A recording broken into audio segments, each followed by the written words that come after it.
दिवाली छोटी बड़ी भैया दूज की सबको बहुत बहुत मंगल कामना, आशीर्वाद। जैसा कि आप जानते हो, दिवाली का त्यौहार अपने देश में लगभग सब जगह मनाया जाता है और सबसे बड़ा त्यौहार माना जाता है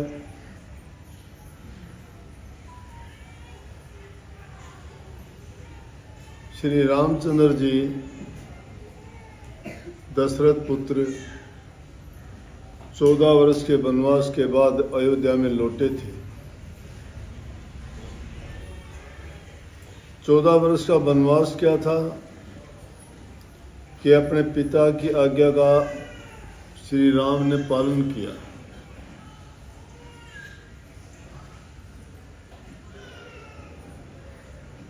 क्योंकि उनके पिता राजा दशरथ तो चाहते थे उनको राज सिंहासन मिले। वशिष्ठ मुनि जी ने लगन लिख के तैयार कर दिया था, अगले दिन राज्याभिषेक होना था, लेकिन जैसा चाहते थे वैसा हुआ नहीं।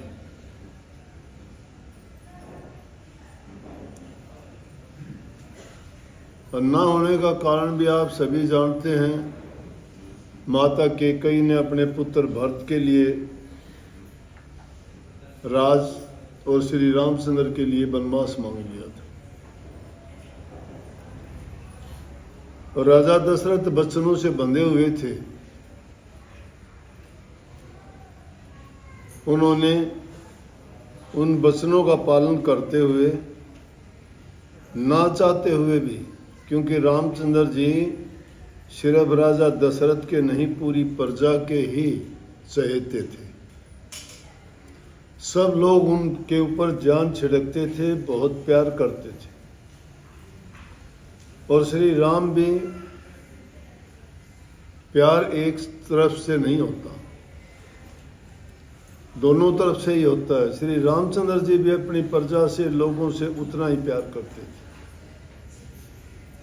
ये नियम है कुदरत का कि जो इंसान जैसा करता है वैसा उसको मिलता है। रामायण को अगर पूरी को देखा जाए तो उसके एक एक शब्द में, एक एक बात में इतना ज्ञान और ऐसी समझ दी गई है कि इंसान को किसी भी प्रकार का दूसरा ग्रंथ पढ़ने की आवश्यकता नहीं, चाहे वो ज्ञान के लिए, चाहे भक्ति के लिए, चाहे सामाजिक जीवन के लिए। सब चीज़ों का वर्णन इतना अच्छी तरह से किया गया है। तो मैं तो कई बार कह दिया करता हूँ कि रामायण 5वां वेद है। 4 वेद भी ज्ञान के सागर हैं, लेकिन अगर देखा जाए तो जितना व्यवहारिक ज्ञान रामायण से हमें मिलता है उतना वेदों में हम नहीं पा सकते, क्योंकि उनकी व्याख्या करना, उनको समझना बड़ा कठिन है। लेकिन रामायण श्री रामचंद्र जी के जीवन चरित्र के बारे में हिंदुस्तान का बच्चा बच्चा जानता है। तो मुख्य बात तो यही थी कि श्री रामचंद्र जी वनवास के दौरान जब गए तो माता सीता को रावण दुष्ट लेके और लंका में ले गया। श्री रामचंद्र जी को पता तक नहीं लगा। अब इन बातों को एक हम जैसे कम बुद्धि वाले तो ये सोचते हैं कि माता सीता को ले गया, रामचंद्र जी को पता नहीं था, रावण बड़ा शक्तिशाली था। लेकिन श्री राम के आगे कोई शक्तिशाली नहीं था। वो युग पुरुष, सब प्रकार की शक्तियाँ उनके पास मौजूद थी और रावण की शक्ति उनके सामने कोई मायने नहीं रखती थी। सभी लोगों ने रावण को बड़ा समझाया, उसके भाइयों ने, रिश्तेदारों ने, उसकी पत्नी ने, और भी जितने उसके सलाहकार थे, सब ने रावण को कहा कि श्री राम से आप दुश्मनी ना करो और माता सीता को इज्जत के साथ वापस करके आओ और उनसे माफी मांगो, तुम्हारा कल्याण हो जाएगा। रावण जो अहंकार का प्रतीक था, अभिमानी था, क्योंकि उन्होंने भक्ति करके बहुत सी शक्तियों को प्राप्त किया था। लेकिन कोई शक्ति अगर प्राप्त कर लेता है और उन शक्तियों का दुरुपयोग करता है तो उसके लिए काम नहीं करती। किसी के पास धन की शक्ति हो, धन से बुरा काम करना शुरू कर देगा, बर्बाद कर देगा। किसी के पास बल की शक्ति है, शरीर की ताकत है, और वो गरीब को, कमज़ोर को दबाना शुरू कर देगा, एक दिन उसका भी नाश हो जाएगा। अगर किसी के पास और दूसरी ऊंचे पद की या किसी भी प्रकार की कोई शक्तियाँ, ये दुनियादारी की शक्तियाँ, लेकिन कुछ अदृश्य शक्तियाँ जो भक्ति से, भक्ति करके प्राप्त की जाती हैं, उनसे भी हमें अभिमान हो जाता है कि उन शक्तियों से हम क्या क्या कर देते हैं। लेकिन शक्तियाँ अपने कल्याण के लिए, अपनी भलाई के लिए तो अगर प्राप्त की जाती हैं तो उसका हित करती हैं, लेकिन वही शक्तियाँ अगर दुरुपयोग करना शुरू कर दे तो उसी का नाश कर देती हैं।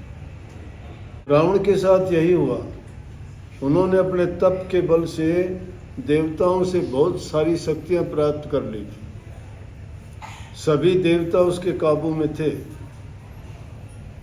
पवन बुहारी देता था, इंद्र बारिश करता था, कुबेर का खजाना जो चाहो उतना धन मिलता था। जो भी जरूरत होती थी सब के सब देवता उसके इशारे से ही काम करते थे। विश्वकर्मा 1 मिनट में उसके करने से महल के महल और नगर के नगर तैयार कर देता था।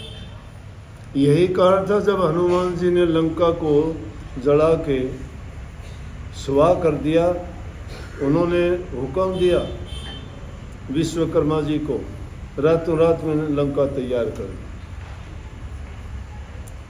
शक्तियाँ थी, लेकिन उन शक्तियों का रावण ने दुरुपयोग किया, इसलिए रावण का विनाश हुआ।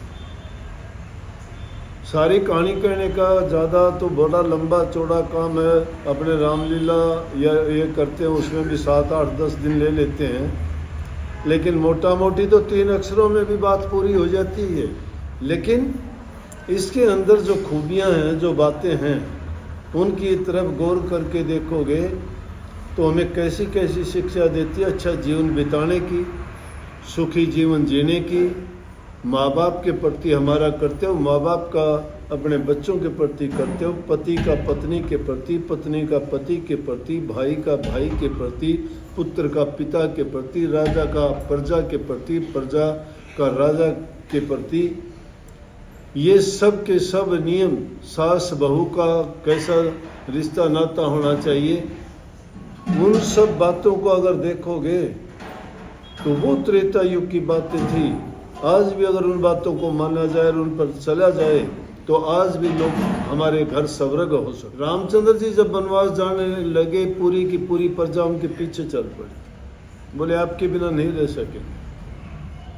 इतना प्यार था, कहने लगे आपके बिना जी नहीं पाएंगे हम, आप जाओगे वहीं जाएंगे, हम परवाह नहीं है। बोले मैं तो जंगलों में जाऊंगा, मुझे पिता का हुक्म बजाना है, आप शांति से रहो। 14 वर्ष चले जाएंगे, गुजर जाएंगे, वक्त गुजरने में देर नहीं लगती, वक्त रुकता नहीं है। देखते देखते 14 वर्ष चले जाएंगे, मैं वापस आऊँगा, फिर मिलेंगे, फिर वही बात, प्यार से रहेंगे, शांति से, फिर दर्शन करना मैं भी आपके करूँगा, आप भी। बोले तब तक आप संयम बनाए रखें, अपनी अयोध्या नगरी में प्यार से रहो। मेरे पिताजी हैं, मेरी माता है, मेरे भाई हैं, भरत है तुम्हारे पास, कोई किसी पर का शत्रुघ्न है, लक्ष्मण तो मेरे साथ जा रहा है, आपको कोई परेशानी नहीं होगी। कहने लगे कि हमें ये मंजूर नहीं है, हमें कोई प्यारा नहीं लगता, ना राजा दशरथ प्यारा लगता, ना भरत प्यारा लगता, ना माता कौशल्या प्यारी लगती, ना सुमित्रा के, कई से हमें कोई लेना देना। आप प्यारे हो और आपके बिना हम नहीं रह सकते। पीछे पीछे हो रही है, सरयू नदी का किनारा आ गया। वहां भी श्री रामचंद्र जी ने सबको बैठा के कहा कि देखो भाई, समझाया कि यहाँ रहो। समझाने के बाद चलो आगे रोते तड़पते बिलखते अपने दिलों पे पत्थर रख के, क्योंकि जो जिसका प्यारा जिससे बिछड़ता है वो जानता है उसको कितनी पीड़ा और कितना दर्द होता है। उनका प्यार बनावटी नहीं था, कपट और धोखा नहीं था, सच्चा प्यार था। और जब जिसका सच्चा प्यार होता है वो आदमी जानता है कि बिछड़ने में कितना दुख और कितना दर्द है। आगे लोग लेकिन आने के बाद क्या हालत हुआ कि अयोध्या नगरी में किसी ने दीप नहीं जलाया, किसी ने पेट भर के खाना नहीं खाया, किसी ने कोई नई चीज़ नहीं खरीदी, किसी ने घर मकान नहीं संवारा बनाया, कोई काम नहीं किया। लेकिन जो ज़रूरी काम थे वो तो करने पड़ते हैं सबको। हमारे भी साथ देखते हैं रोज़ाना, हमारे साथी दुनिया से अलग हो जाते हैं। क्या हम खाना पीना छोड़ देते हैं? 2 दिन छोड़ देंगे, 4 दिन छोड़ देंगे, 10 दिन छोड़ देंगे, अंत में फिर शुरू कर देंगे। लेकिन 14 वर्ष तक अयोध्या नगरी में दीप तक नहीं जलाया लोगों ने, अंधेरा। कोई खुशियां नहीं मनी। ब्याह शादी, जैसे ब्याह शादियों में पुत्र होने पे, कोई और खुशी होने पे कोई उन्होंने उत्सव नहीं मनाया। और जब उनको पता लगा 14 वर्ष के बाद कि आज श्री रामचंद्र जी उस दिन यहाँ आएंगे, दिवाली के दिन, ये दिवाली का दिन वो था, तो लोगों को पता लग गया कि हाँ अब 14 वर्ष पूरे हो गए। और जो जो घटना वहाँ हुई थी, माता सीता को साथ लेके, लक्ष्मण जी को साथ लेके, हनुमान जी वगैरह सब श्री राम के साथ आ रहे हैं और रावण का विनाश करके वो इस दिन पहुँचेंगे। तो दिवाली से पहले ही जैसे हम लोग भी करते हैं ना, घरों की सफाई कर दी, गलियों में बुहारी झाड़ी निकाल दी, गंदे कपड़े सब थे उनको एक तरफ कहीं उनको जला दिया, फेंक दिया गया। इतने घरों में रंग रोगन किए गए, सजावट की गई और तरह तरह की खुशबू फूलों से सजाए गए। हर जगह जो भी कोई कूड़ा कचूड़ा कोई चीज़ ऐसी नहीं छोड़ी कि जिसमें किसी प्रकार की कोई दुर्गंध आए या कोई गंदगी हो या वो साफ ना की गई। नए कपड़े खरीदे गए, धनतेरस को नए बर्तन खरीदे गए, ओढ़ने के पहनने के सब जितनी भी चीज़ें थी सब नई नई चीज़ें खरीदी खुशी में। इतनी खुशी थी। और जब दिवाली का दिन आया, पूरी की पूरी अयोध्या नगरी जगमगा उठी। जैसे आजकल भी कितने हम दीप जलाते हैं, तो उस टाइम में तो लाइट नहीं थी, लोगों ने घी के दिए जलाए। घी के दिए जलाने से तो देसी घी की खुशबू कितनी फैल जाती है, बहुत से कीटों का नाश हो जाता है। इस मौसम में कई प्रकार के मच्छर मक्खी कीड़े पैदा होते हैं, क्योंकि गर्मी का मौसम चला जाता है, सर्दी शुरू हो जाती है। तो ऐसे मौसम में जो इस प्रकार के उनके दीपों के जलाने से, सफाई के कर देने से सारी बीमारियों के जितने भी कीटाणु विषाणु होते हैं सब भाग जाते हैं या मर जाते हैं। तो घी के दीप जलाते हैं। घी का दीप जलाना खुशी का प्रतीक है। अब भी हमारे कोई बात होती है, बोले कि उसके तो घी के चस्के। तुम्हारे भी यहाँ आपस में जब लड़ती हो ना और किसी का नुकसान हो जाए और दूसरी से ये बताओ कि वो मेरे से द्वेष करती है, तुम कहती हो ये तो तेरे घी के चस्के। बोलो कि नहीं बोलो? घी के चसने का मतलब खुशी होगी तेरे को। तो ये दिवाली के दिन खुशी, जो घी के दीप जलाते थे वो खुशी के लिए थे। तो बहुत अच्छी बात है। इस दिन सब ने खुशी मनाई, मिठाइयाँ बांटी, नए नए वस्त्र पहने, जो जिससे मिलता वही बस खुश हो जाता। एक दूसरे को गले लगाते, पुराने बैर विरोध भुला के आपस में बड़े मिठाइयाँ खाई और खिलाई। उसी दिन से परिपाटी पड़ गई और ये दिवाली का त्यौहार हमने मनाना शुरू कर दिया। तो आज भी ऐसा लगता है जैसे श्री रामचंद्र जी आज भी पधारे हैं, गांव गांव में पधारे हैं, घर घर में पधारे हैं। और जब घरों में सफाई हो जाती है तो लक्ष्मी आती है। गंदी जगह में तो लक्ष्मी थोड़ी आती है। तो घरों की सफाई करने से, दीप जलाने से, प्रकाश करने से रोशन हो जाता है सब कुछ, सबके दिलों में खुशी होती है और वातावरण भी खुश नज़र आता है। इसलिए इस दिवाली के त्यौहार पे मिठाई बांटी जाती है, खाई और खिलाई जाती है। लेकिन पूरा का पूरा खेल ये पूरा का पूरा जितना भी इसमें आपने देखा सुना होगा, कर्म का खेल है। श्री रामचंद्र जी मर्यादा पुरुषोत्तम थे, मर्यादा नहीं तोड़ी उन्होंने, लेकिन फिर भी अपने कर्म से वो भी नहीं बच पाए। माता सीता अपने कर्म से नहीं बच पाई। आप पूछोगे ऐसा क्या कर्म किया था माता सीता ने? माता सीता ने कर्म किया था जब शादी नहीं हुई थी। वाल्मीकि जी ने 10,000 वर्ष पहले रामायण लिख के तैयार कर दी थी। तुलसीदास जी ने तो बहुत बाद में लिखी है। सबसे पुरातन क्यों है कि वाल्मीकि ऋषि जी श्री रामचंद्र जी के टाइम में मौजूद थे, जो अपने आश्रम में रहते थे। वहाँ पे उसके शिष्य थे।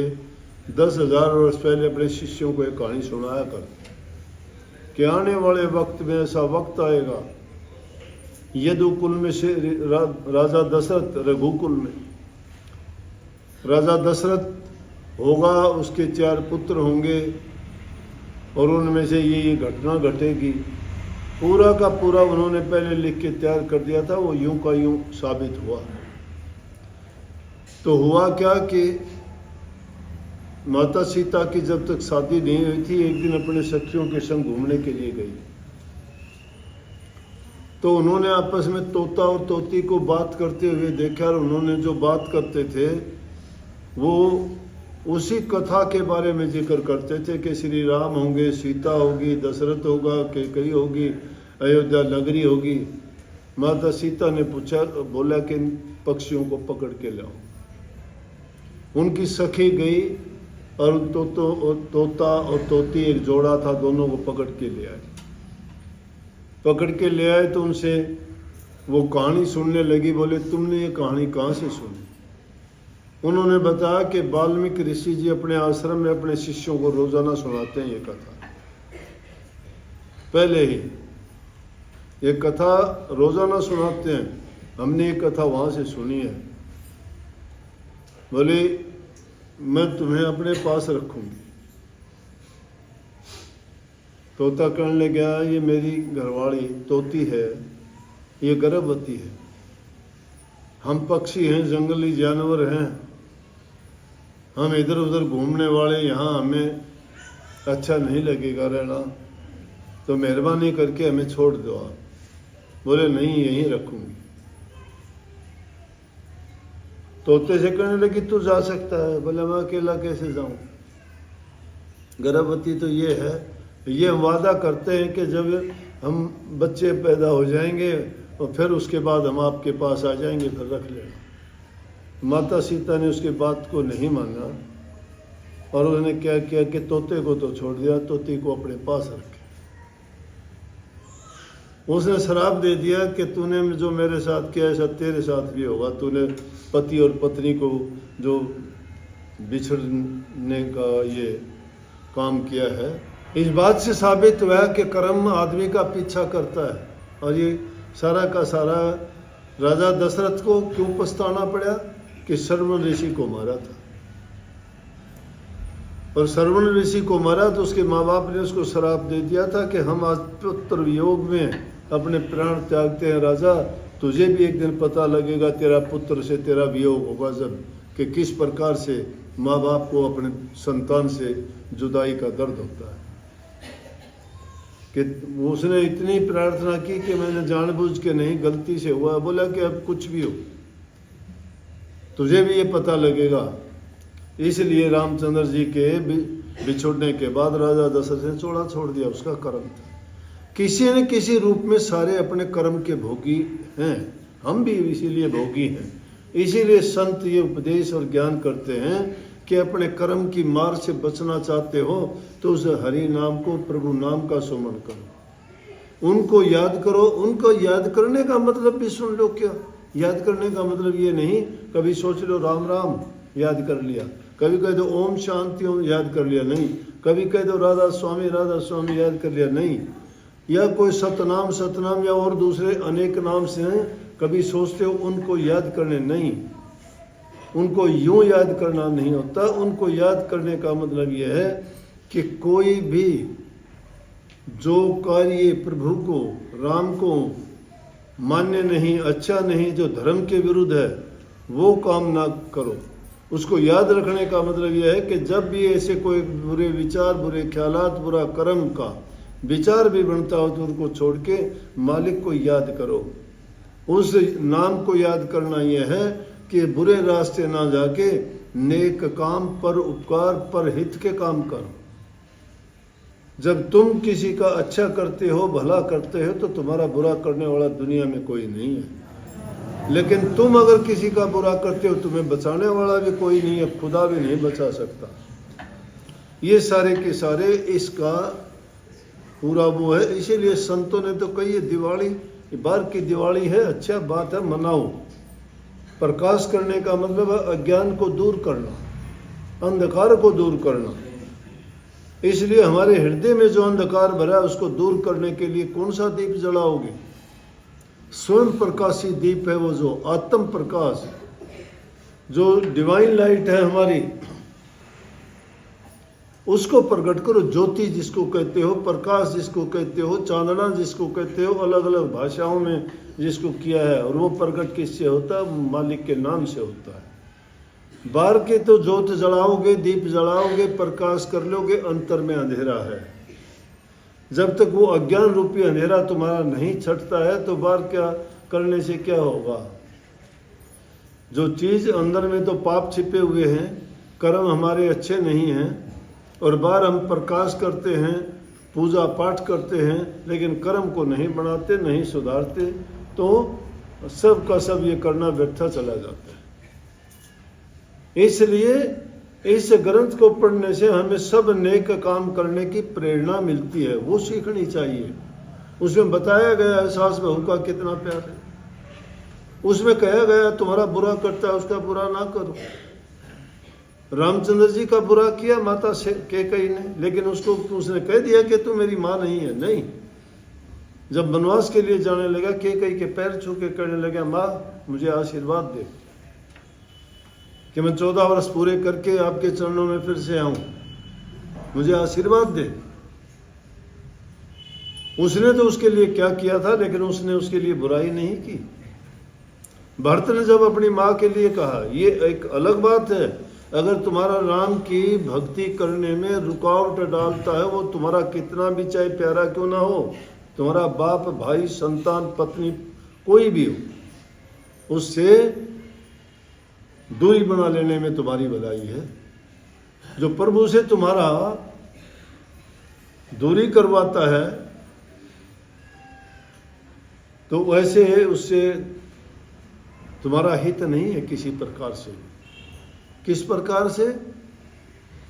ध्रुव और प्रहलाद ने अपने पिता से दूरी बना ली क्योंकि वो राम के विरोधी थे। करी कि नहीं करी? भरत जी ने अपनी माँ से दूरी बना ली, बोला तूने राम से विचरण किया, और एक गरीब आदमी था उससे जाके उसने, राजा गू जिसने रामचंद्र जी की मदद करी थी, उससे जाके उसने दोस्ती की। जो तुम्हारे मीराबाई राणा जी ने उसके प्रभु भक्ति में विघ्न डाले तो अपने उनको छोड़ के ही चल दी, घर बार त्याग दिया।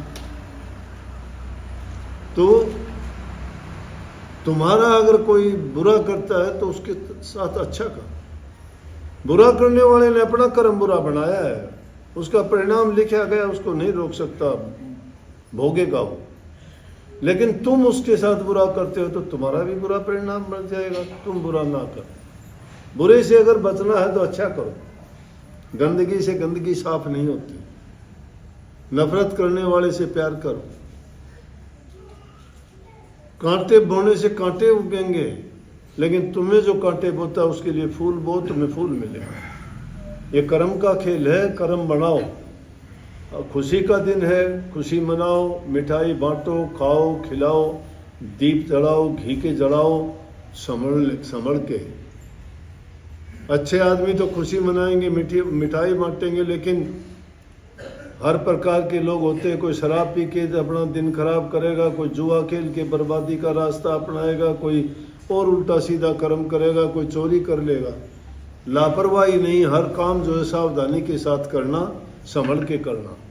अपने अच्छी तरह से सोने से पहले फिर चेक कर ले, ऐसी जगह में पहले देख ले कि कहीं आसपास में ऐसी जलने वाली चीज़ तो नहीं है, आग तो नहीं लग जाएगी।